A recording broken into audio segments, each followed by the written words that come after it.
তো গাইস আপনারা একটা কথা বুঝতে পারেন সেটা আমি জানি। তো গাইস ওখানে একটা ছোট ভাই বসে আছে। তো গাইস আসুন ওই ছোট ভাইয়ের কাছে একটা ইন্টারভিউ নিব আপনারা। ভাই আসসালামু আলাইকুম। ওয়ালাইকুম আসসালাম ভাই। ভাই কেমন আছেন? আমি ভালো আছি, আপনি কেমন আছেন? আলহামদুলিল্লাহ ভাই ভালো আছি। ভাই আপনার নাম কি? মোহাম্মদ ইমন। মোহাম্মদ ইমন। আচ্ছা ভাই আপনাকে কয়েকটা প্রশ্ন করবো, আপনি যদি প্রশ্নের উত্তর দিতে পারেন তাহলে আপনাকে হলো 50 টাকা আর হলো 5 টাকা উপহার দেব।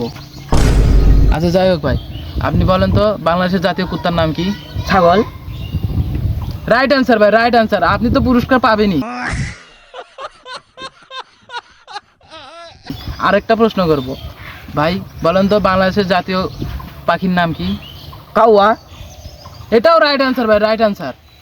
मतलब वो अलग ही लेवल का बंदा था। ভাই বাংলাদেশের জাতীয় মানুষের নাম কি? পশু।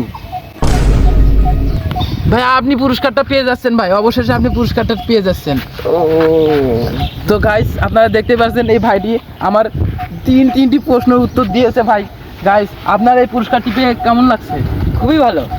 খুবই ভালো, খুশি হন নাই? জি না। এই ক্যামেরা বন্ধ কর। बड़ा हरामी हो बेटा।